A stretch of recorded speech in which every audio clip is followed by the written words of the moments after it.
je suis banquier, si on peut dire, et j'ai fait un premier ouvrage sur la banque dans mon cœur de métier, et aujourd'hui j'ai fait un ouvrage sur l'univers, l'atmosphère, la terre, l'eau et le temps. En fait, je parle donc plus de la vie, parce que j'ai dit à un ami, au-delà de la banque, il y a la vie. Et tout ce dont je parle, c'est la vie. Je suis de formation, mais je veux dire que la formation elle est lointaine, elle est de gestion, elle est de pas encore de finance, mais je dirais que je me présente comme un honnête homme, comme on disait avant, qui essaie de s'intéresser à la vie, à ce qui se passe aujourd'hui, et qui, peut-être, se dit, c'est le moment de transmettre, de parler, de dire ce que je pense sur certains sujets cruciaux dans la vie des hommes, et donc, je m'amène à parler de ce thème qui n'est pas forcément dans notre communauté, mais comme on dit aujourd'hui, on peut apprendre sur tout, et quand on mène une vie de notre homme, on doit parler. Alors, le livre, c'est un document qui donc se présente comme un homme qui répond à des questions qu'on lui pose, le titre de monde, papa et sinon pourquoi et comment. Et je parle de l'univers, je parle de l'atmosphère, quand on parle d'atmosphère, on parle aussi du temps, du vent, des nuages, de la pluie, de tout l'univers, de toute cette atmosphère qui nous concerne. Je parle également de la terre.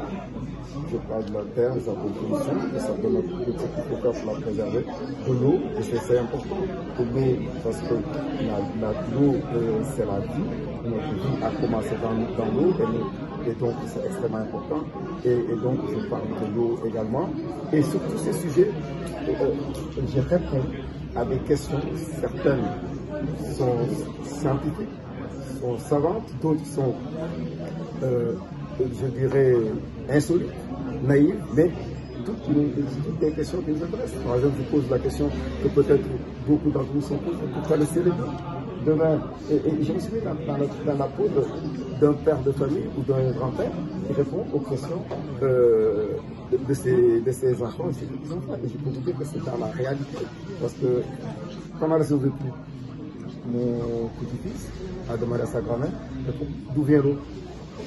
Donc, les enfants posent des questions. C'est nous qui ne répondons pas à leurs questions. Et je pense que ce que je veux, je l'ai dit, ce livre-là, ce devait avoir le titre, c'est éloge de la curiosité, que nous, les parents, les grands-parents, qu'on fasse l'effort de répondre aux questions que nous posent nos enfants et petits-enfants. Et si on n'a pas de réponse, on va les chercher. Et qu'on leur dise pas, tu poses trop de questions. Donc, c'est d'abord la curiosité. La curiosité, la mienne, mais aussi le besoin de réponse à la curiosité des autres, notamment des enfants. Et également, il est évident qu'un certain goût pour l'écriture, parce que c'est évident que si j'avais de la curiosité, si j'avais envie d'écrire, mais que je n'avais pas de goût pour l'écriture, peut-être que je ne l'aurais pas fait. Mais le maître mot, c'est vraiment répondre à la curiosité, la mienne, et celle des enfants, des petits-enfants, et puis je l'écris.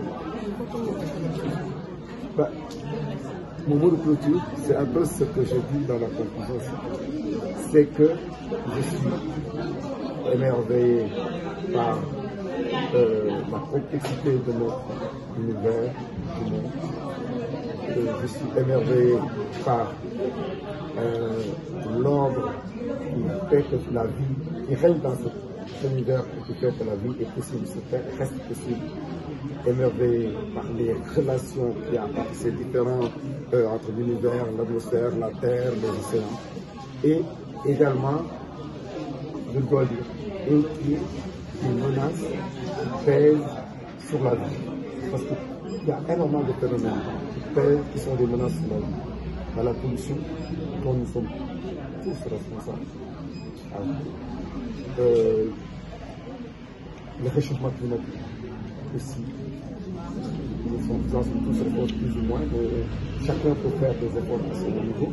Il y a l'exemple que je donne souvent, que je mets hors de moi, en parlant de réchauffement climatique et de pollution.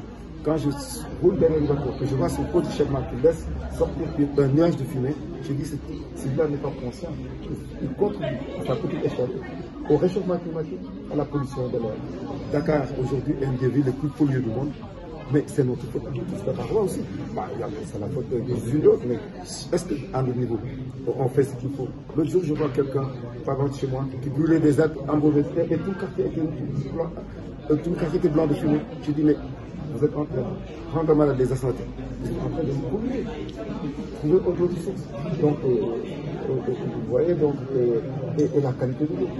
Nous sommes en train de polluer l'eau. Nous sommes en train de regarder la baie comment elle est polluée et comment les effets aujourd'hui sur les poissons et sur tout ce qui vit en mer. Donc, nous vivons aussi, c'est aussi un appel à la prise de conscience que l'homme, qu'on le dégrade dans notre vie. Et nous devons, dans notre vie, et l'état que nous sommes le seul être lié de raison sur la terre, mais nous devons l'utiliser avec intelligence et sans volatilité. C'est ça notre but. Merci.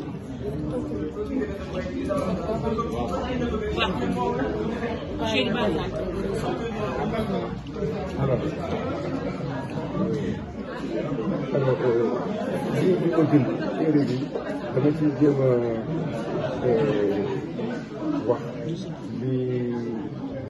j'ai appris à apprendre. Je n'ai pas encore lu le livre de Samba, mais je sais que ce maître banquier, parce que pour nous c'est un maître, et les directeurs de banque, j'en ai une devant moi, Adama, je salue, nous avons appris à respecter Mamadou Sen, pour ne pas dire à l'admirer. Il arrivait dans la profession de banquier, venant d'un métier voisin, c'est la banque, et je crois que c'était un établissement financier que tu avais à l'époque. Et on connaît la relation entre les banques et les établissements financiers, c'est deux états différents. L'industriel, que les industriels ne prenaient pas comme un industriel, qui est venu prendre un établissement financier, il est passé à la banque, devenu notre modèle, notre référence de rigueur, de discipline et d'organisation. Ce qu'il a fait, quelqu'un a parlé d'intelligence, je vous respecte, il a du talent, machallah, et de la compétence. De la compétence dans la banque, quand vous n'êtes pas outillé, préparé, armé, vous n'y arrivez pas. Et lui, il a fait, on s'est croisés par-ci, par-là. Niamey, j'entrais, il sortait. Conakry, je le trouve, je le sors. Et il a continué au Mali. Alhamdulillah. Samba, vous avez appris à mieux apprendre pour mieux servir. C'est ça, hein? Mieux savoir pour mieux servir. Je pense qu'il a appris à savoir, et ces différentes productions, machallah, vont nous permettre de mieux comprendre. Parce que cet univers-là, cette atmosphère, cette terre, c'est tout et ce temps, dont Dieu, nous devons comprendre ce don-là. Comprendre pour mieux l'utiliser et peut-être mieux le préserver. Il ne nous appartient pas, on nous l'a prêté, comment? C'est l'héritage de nos enfants. Et en mieux comprenant ces éléments-là, en bien les comprenant, à bien les comprendre, je pense que quelque part aussi pour notre foi. Notre foi, ça renforce notre foi. Parce qu'un petit dérèglement, comme tu l'as dit, suffit. On n'a pas besoin de bombes atomiques ou d'armes nucléaires. Machallah, alhamdulillah, ça renforce notre foi. Ça a été fait quelque part, on n'était pas là. Et on n'a pas le contrôle, on doit le savoir. Je ne dois pas être présent. Je n'ai pas encore lu le livre. Je pensais que 3 exemplaires me suffisaient. Je ne suis pas un scientifique, c'est pour ça que je sais qu'il y a d'éminents scientifiques dans cette salle dont mon ami le recteur. Donc, quand on essaie de transmettre, on fait attention, on lit. Et j'avoue qu'en écrivant ce livre, j'ai lu, relu, confronté, parce que la science qu'on pense, en tout cas exacte, n'allait pas. Et les scientifiques ici pour avoir des positions divergentes sur certaines questions, ou des positions en tout cas qui ne sont pas forcément les mêmes. Donc, et rien que ce besoin d'apprendre, d'assouvir sa propre unité et d'apprendre permet, a été une motivation importante. Et ensuite, bien sûr, transmettre ou partager. Il y a la motivation pour soi-même, mais il y a aussi pour partager. Parce que quand on écrit un livre, bien sûr, c'est parce qu'on a besoin que ce qu'on sait ou ce qu'on croit savoir ne soit pas seulement en soi. On a envie de partager. Et ça, c'est je dirais, c'est le formidable rôle qu'un livre peut avoir. C'est que vous êtes capable de parler à des gens que vous n'avez jamais vus et de parfois même de dialoguer avec ces gens-là. Et ça, c'est extrêmement important, effectivement. Cette capacité à transmettre et à dialoguer avec d'autres personnes. C'est pour ça que je pense que c'est Pascal qui disait ça. Oui, chers frères et sœurs, je ne sais pas ce que je voulais rajouter après les interventions de Mamadou et de Panou. Pardonnez-moi de ne pas parler du livre. On en a déjà suffisamment parlé. Et je laisserai les gens de découvrir les 91 questions de ce livre-là. Il se lit assez facilement. Moi, je vais parler plutôt de l'auteur. Et vraiment, pour moi, c'est un pur bonheur et une immense fierté d'être là ce matin à cette cérémonie de dédicace pour parler de l'homme Mamadou Seck. Mamadou, et je le dis au nom de toute la famille qui est là, on a une fraternité complice. Et ce que j'appellerais des affinités électives. On se parle très souvent, on échange beaucoup, et on a de fortes convergences sur beaucoup de sujets. La gestion de la famille, évidemment, ça c'est normal, parce qu'on est les 2 aînés garçons, la gestion de la famille, mais les affaires de la vie courante de tous les jours, la politique, la religion, les problèmes de la société, de notre société, ces évolutions un peu néfastes, sur des divers sujets sur lesquels on échange et sur lesquels souvent, et même presque toujours, on converge. C'est pour ça que j'ai dit, on a une affinité élective au-delà de la fraternité, ce que j'appelle la fraternité complice. Et je me rends compte que, en fait, Mamadou, j'ai suivi ses pas. J'ai vraiment suivi ses pas. En réalité, de l'école du scripterie au Britannique militaire, jusqu'aux études supérieures en France, j'ai suivi ses pas. Et je peux dire que Mamadou, il est plus qu'un modèle pour moi.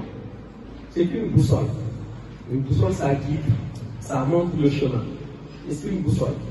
Et ce que je peux dire de lui, c'est que de Nyari Tali à Dakar Bango, de Dakar Bango à Caen, de temps a vu Josas de là-bas à Brest, parce qu'il a passé quelques temps, il a commencé à travailler à Brest, de Brest à Dakar, de Dakar à Niamey, de Niamey à Bamako, de Bamako à Conakry, de Conakry à Dakar.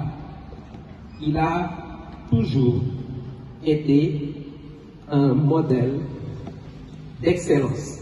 Il a toujours tendu vers l'excellence. C'est l'excellence qu'on n'atteint pas. Quand on l'a atteint, on régresse.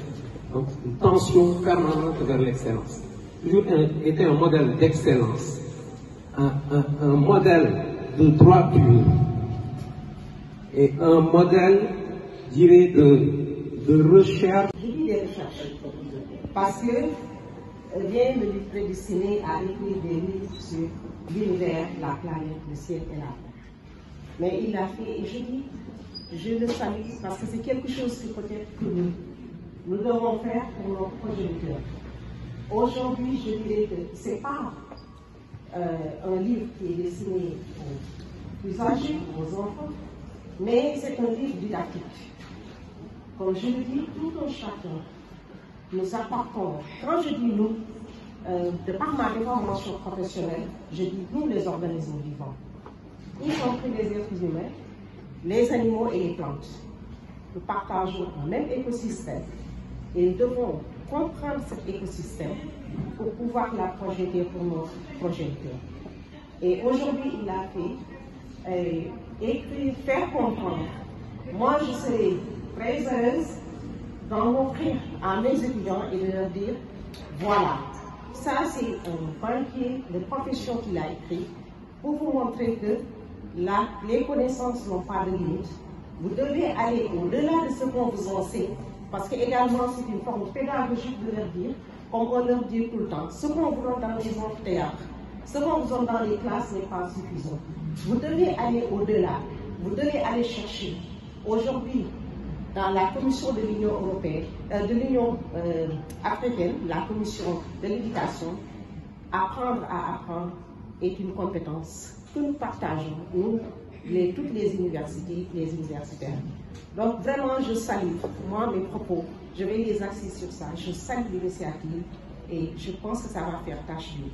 Et pourquoi pas à tous les niveaux, que ce soit secondaire, que ce soit dans le primaire, que ce soit dans l'enseignement supérieur. Nous devons être ouverts à tout ce qui nous entoure. Nous devons apprendre notre écosystème, comment y vivre, comment le respecter, comment protéger notre écosystème. C'est extrêmement important. Ce n'est pas seulement l'affaire des scientifiques, c'est l'affaire de tout le monde, y compris les économistes, les gestionnaires. Parce qu'il y aura tout le temps des retombées. Quand il y a le changement climatique, quand il y a les changements climatiques, ça retombe sur l'agriculture. Il y a des retombées, l'impact sur l'agriculture, sur l'environnement et effectivement sur l'économie. Et sur ce, moi je vais terminer vraiment par dire félicitations encore à notre cher grand frère et nous sommes derrière pour vraiment, ça c'est, je pense que je vais en parler encore.